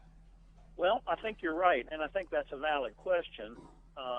A year ago, animal control was in public comments more often than not. Right. That's subsided a good bit now, but these 2 guys were still attending meetings. And I don't think anybody in the room realized they were being paid to attend the meetings, although they're county employees. And and there probably should be some sort of compensation, be it pay, be it time off, or what. But to have two of them there for 4 hours a night on overtime, that's what Jan was pointing out, that she felt like that was an unnecessary expense. And another thing that she pointed out, over the weekend, we paid out 20 hours of overtime on Saturday and Sunday of apparently this past weekend. So anyway, as a result of her comments, I think we're going to see some changes we're certainly going to see some changes in manpower, which I'll get to in just a minute. But I think we're going to see some changes, and basically all because a citizen did a little open records research and came up with some numbers that Chairman Simons, once it was pointed out to him in a public forum, it looked like he needed to make a change. Well, $39,000 in 1 year. I mean, that's a salary, a big salary. Some wouldn't call it big, but I mean, or that's a couple part-time workers to help work at the Animal Control Center. I mean, that could be looked at in multiple different ways. Well, Jan pointed that out, and the one of the issues with animal control is that it's only open limited hours. Right. And it's not hardly open at all on Saturdays, apparently, and Sundays you wouldn't expect it to be open. But she compared our facility with Gilmer's, and she says it's night and day. And she works, with both of them, rescuing and finding homes for cats and dogs. And she said the Gilmer facility is open Tuesday through Saturday. They're closed to the public on Sundays and Mondays. And she says you can count on them being there. And she says when I go to the Franken County animal control facility, you can't count on anybody being there. So what's going to happen here, and this came out of executive session, which happened later on, that they're hiring a third person for animal control, and I believe they're going to start setting up some normal hours when the building is going to be manned. So open comments by a citizen last night did make a change in how the government's working. Well, now, I want to make sure I don't make a comment that is derogatory towards the chairman, Simons. By no means whatsoever am I making judgment on his caring for a dog or of any way whatsoever. I really want that clear. But in Gilmer, I will say, the chairman, Charlie Paris, if he thought you wanted to adopt a dog, he'd go work there on Saturday. That's how he is, and he opens up his reports on telling you the kill rate's down, and I don't know. It's just so I don't want to cast anything negative anywhere else. But when she makes comments about Gilmer's facility, the new chairman, which is right at it, he's got just about a year under his belt. He would go work Saturday if it meant making sure that the kill rate came down. Okay, so that there was a reason you said that started 8 minutes in. So this didn't end with just this comment, right? No, we had other public comments, and just a quick thing. Jan did point out that Gilmer has a $107,000 budget for payroll in their animal control, and that gets them 5 employees, and they're open regular hours. So. Anyway, last question on that. With the overtime and all of the things going on, and obviously there can be some adjustments there in animal control in Franken County. But with the overtime and everything, was Fannon's animal control still within budget, or was that? I didn't look at that, and that wasn't brought up. Okay. So I don't know the answer, but apparently our county is paying about the same money Gilmer is in salaries for 2 people, where Gilmer is getting 5 for that amount of money, and that was a point that Jan made. Okay, next up. I'm going to skip down a little bit to the commissioner's comment. Well, Marcella Osteen came up and asked what executive sessions are for, and pointed out that the Sunshine Law did abide executive sessions. And then Chairman Simons in his commissioner comments, he wanted to thank Steve Gooch, David Ralston, and Governor Deal for $1 million to the water system authority, and that actually became a discussion, which is something Chairman Simons didn't. But his next comments, he started being asked by people in the audience about animal control, and in the public comments portion of the meeting, animal control was a big topic. At one point, Jan Eaton asked him if Robert Graham got overtime, which I know he doesn't. He may take some time off because he's on call 24/7, and does an excellent job of providing EMA for the county. So, but anyway, and the other thing is they've sold some lumber off the lot where the new fire station is going in, and apparently construction preparations for that fire station are well underway. And that lot is up on Windy Ridge Road, right near 515 where the bridge is. So, skipping down, actually it was Larry, I'm sorry, my notes are sloppy. It was Larry Joe that thanked Steve Gooch, David Ralston, and Governor Deal for the Water Authority money. And then Earl brought up the Appalachian Disposal System contract. And if you remember, Brian, about a year ago, and perhaps even longer, that was an issue at a meeting.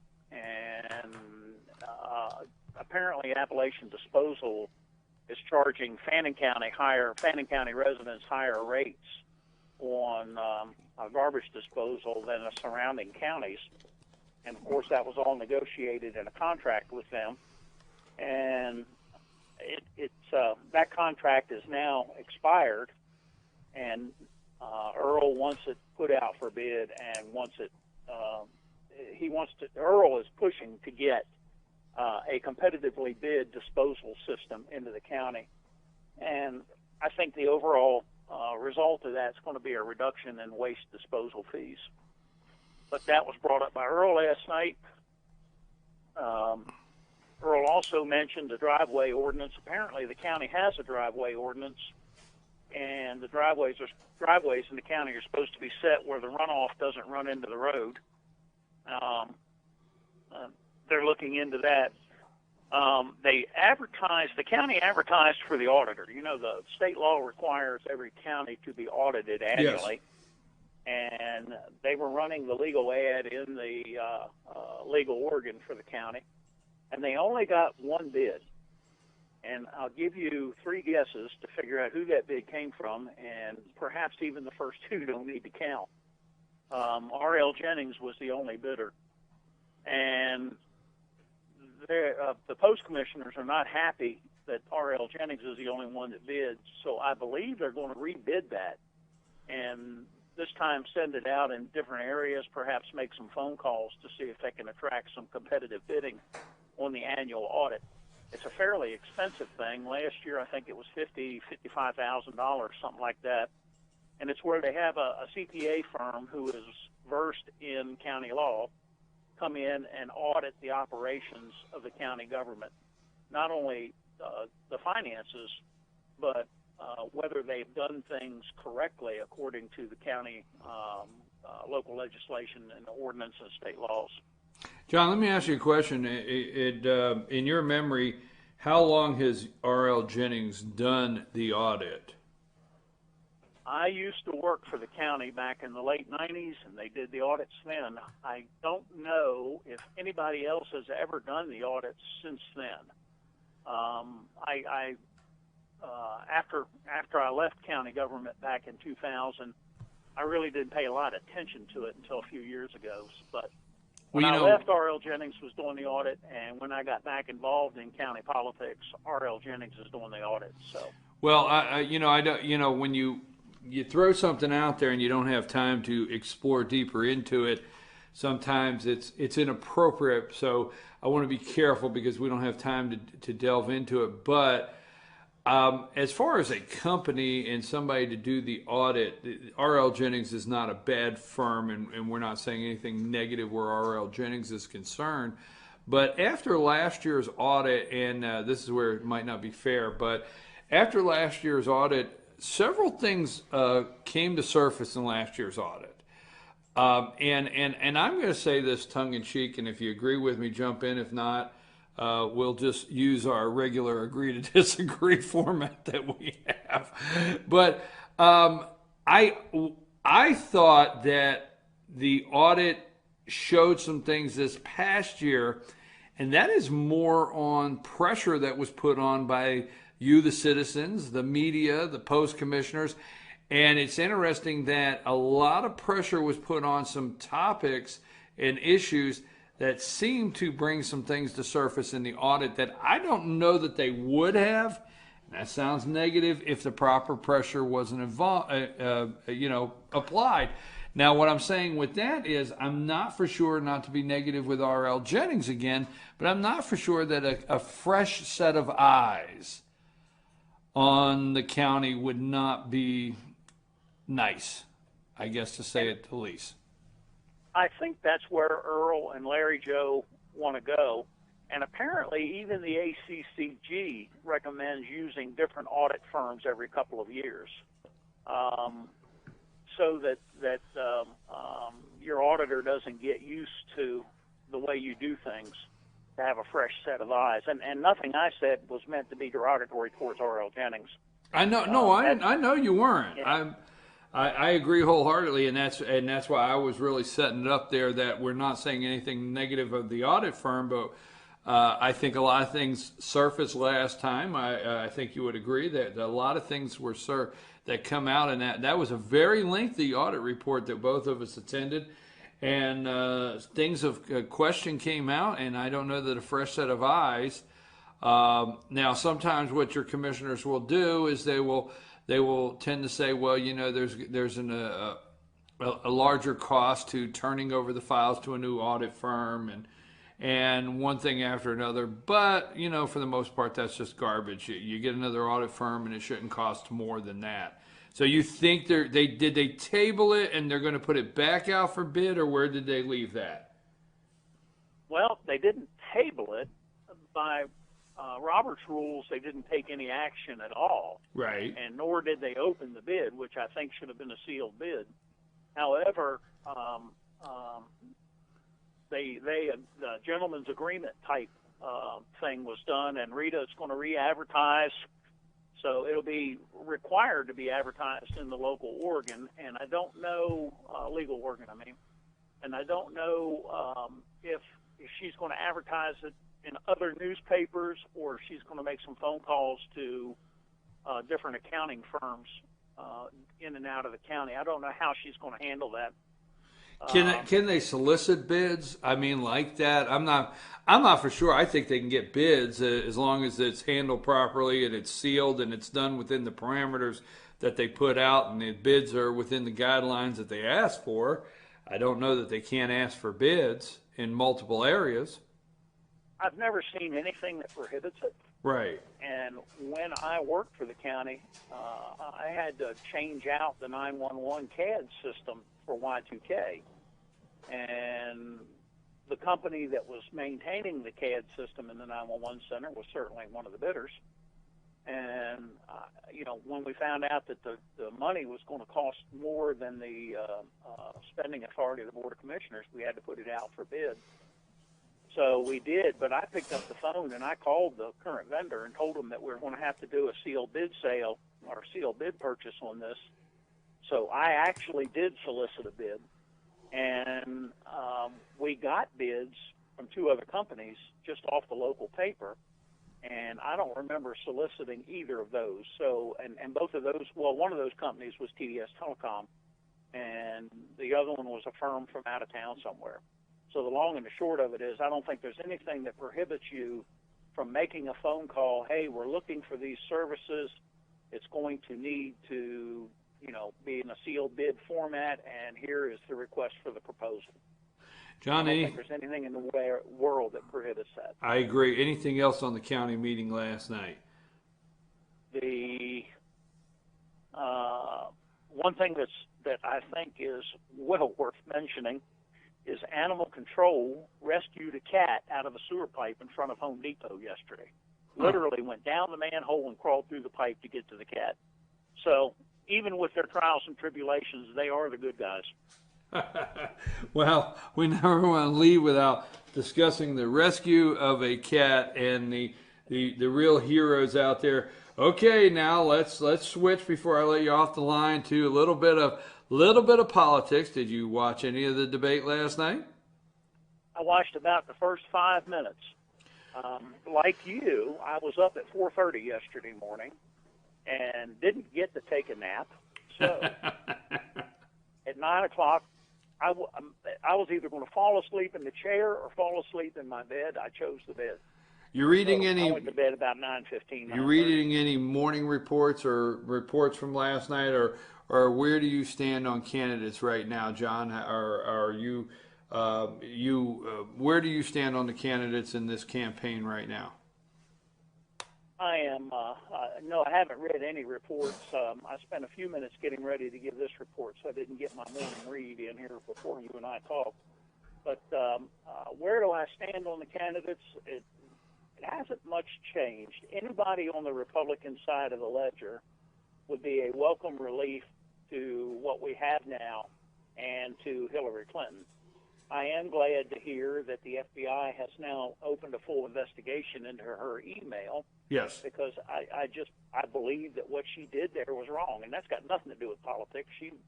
You can't be the U.S. Secretary of State and run your own technology and run your own email server securely. And if you're Secretary of State, it's got to be secure, even your personal emails.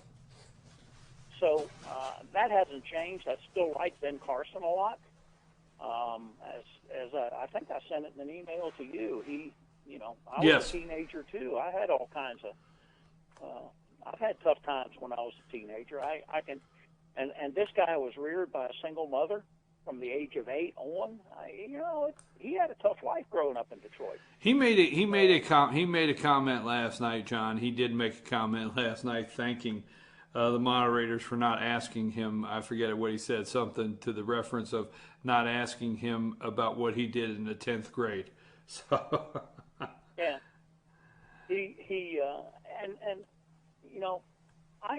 I was reared in a family with a mom and a dad, and my parents were married for 40 years. And that marriage ended when Dad died in 1990, but I couldn't imagine living in an inner city. Well, I can't imagine living in an inner city, period, but I couldn't imagine being reared in an inner city by a single mom working 2 jobs to keep food on the table and, not getting into some trouble. I mean, I got into some trouble, and I had a very cohesive family unit growing up. So, what can you say? Well, let me clarify that. I didn't get into any trouble as in with the law, but I'm sure I've done things that I shouldn't have done looking back on it. How's that? What I always say is we did a lot of stuff when we were kids. We just didn't hurt nobody. We didn't hurt anybody. I mean, I replaced a mailbox or 2 because, I might have gotten a little trouble, had to replace a mailbox, but we didn't hurt anybody. I mean, I always say, we horsed around. We did some things we shouldn't have done, but we didn't hurt people, and that's why I always clarify. I'll share a kind of funny story with you. Several years ago, Janet and I went over to some friends of ours for dinner, and they had a teenage son at the time. And we sat down to the table to eat, and Hal looked at us, and he says, "I want you to go apologize to your parents for ever having been a teenager."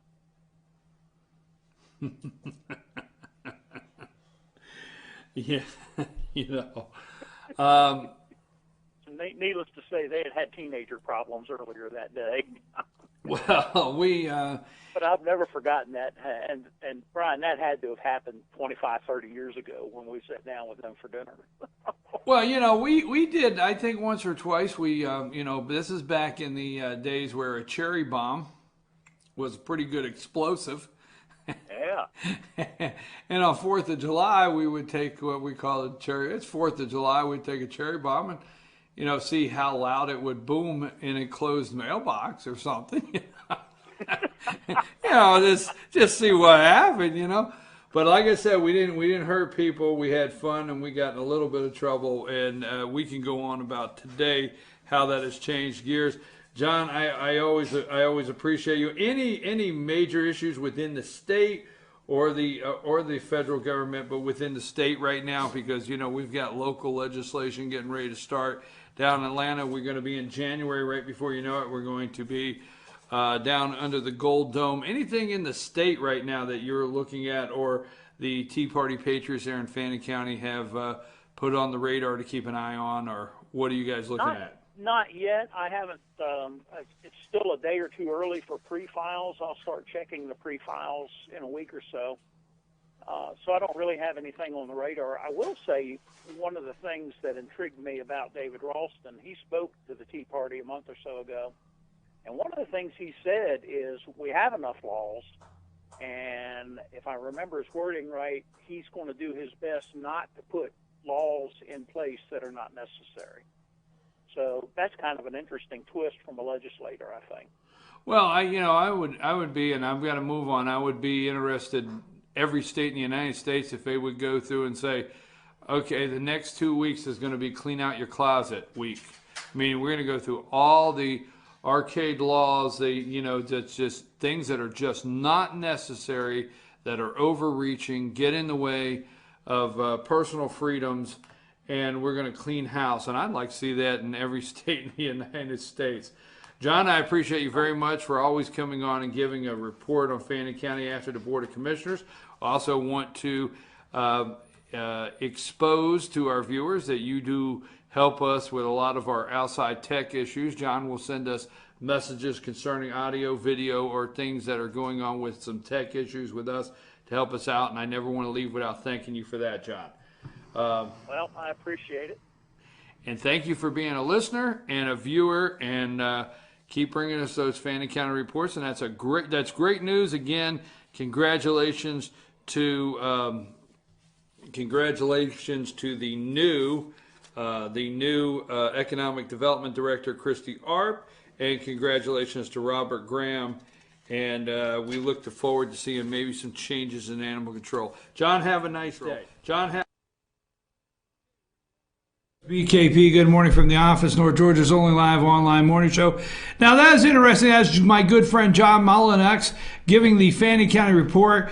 I just told you he used to do our outside technical. He let us know if the video or the audio or something was going wrong. And as you heard there earlier, I thanked him for always doing that. He is our day one first viewer to this show, John Mullinex, and he was worth every minute of the 30 minutes for a couple reasons. I wanted to wrap up with local, because that's who we are here at FetcherNews.com. We cover local news. We are your community. If you go to FetcherNews.com, you go to the top of the website, you will see a website for Dawson, Lumpkin, and White. You'll see one for Pickens, Gilmer, and Fannin, Union, and Towns, Cherokee County, North Carolina, and Murray County, Georgia. Fannin, Gilmer, and Pickens is where we started, but every one of those counties, our goal is to be a local source of news for your community. So if here's where I'm going to let you know how you can get involved. You've watched yesterday's show, Thanksgiving show, today's show, Black Friday, where you're all out there spending the money. But here's what I want you to hopefully take away from our 2-day special on GMFTO, Good Morning from the Office, and where we come from, is this show, FetcherNews.com, and Team FYN Sports. The growth is enormous, and we are looking for good people. What I'd like to do is, if you go to any of those counties that we just named, if you go to your Board of Education meeting, and you never miss, and you take notes, and you're a citizen, and you go out there, you go to Board of Education meeting. If you go to your city of LJ, city of Blue Ridge, city of Dahlonega, city of Hiawassee, city of Murphy, if you go there and you take notes at every meeting, if you go to your Board of Commissioners, Pickens, Lumpkin, White, Towns, Union, Fannin, Gilmer, it doesn't matter. If you go to your Board of Commissioners meeting, we would like to do a local report, just like the one you heard recently here with John Mullinex just a minute ago. We would like to do a local report, Gilmer report. If you do that, you see how easy it is. You call in, we talk to you, we make it real easy, you'll be fine. But if you would like to do your local report for your Board of Education, local report for your city, in the areas we cover, and local report for the county, get in touch with us, 706-889-9700, 706-889-9700, chief@fetchernews.com. Rose, I know I have not in 2 hours asked you to pay attention in the last 2 hours. This is where I would hope that you would pay attention, because I'd like for you to put this together. Just make a general note, local report. We're going to put something out on the internet inviting people to contact us if they would like to do the local report. If they attend the meetings, do the local report for Board of Education, their city or their county. You and I will go over how to get that out. But if you'd like to do that, we'd like to let you know, John Mullinex, I used to love that. The show, he would come on the show every meeting and just give us a rundown. I used to call it, John would call in with the farm report. I used to call it the farm report. So if you want to do that, we'd love to have you. We are FetcherNews.com, FYN TV, Team FYN Sports, okay? We want you to have a great holiday weekend. We've tried to share a little bit of who we are, where we come from, and where we plan to go. All right, we want you to enjoy your holiday weekend. Continue to eat that leftover turkey, all that leftover stuffing, sausage balls. I know you got heartburn. If you're around my place, you know, to make the sausage balls, green bean casserole, you name it. Okay, sweet potato pie.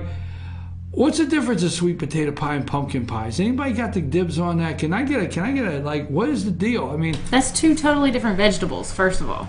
A sweet potato. Yeah, what if I was ignorant? What if I was ignorant, right? I understood that part. I understood the difference. All right, let me ratchet it up. I'm trying to end the show, but look who gets involved. I'm talking taste. I understood what the hell the difference is in a sweet potato and a pumpkin. Oh my God, I gotta get to 2 hours before you just throw me out there. I understood that. I'm talking the taste. The taste. What is the? I mean, I eat a pumpkin pie. It's sweet potato. I go sweet potato any day. Sweet potato pie. Anyhow, all right. You got to get the whipped cream and everything on there. You got to have everything. Okay. So going from there, happy holiday. We'll be back Monday morning. Good morning from the office. 8 a.m. We'll have our Christmas tree. We'll maybe even light it up. We'll be back to our regular scheduled Now return us back to our regularly scheduled programming. I always wanted to do that. You know, I always did that on TV, you know, golden age of television. So I'm your host, BKP. You have a great holiday weekend, and we hope you've enjoyed meeting my brother, meeting my sister, Congressman Doug Collins telling BKP, hey, you were on the Trump train from day one. I hope you enjoyed all the interviews, all the things we talked about. And don't forget, before we go, please, check on your friends.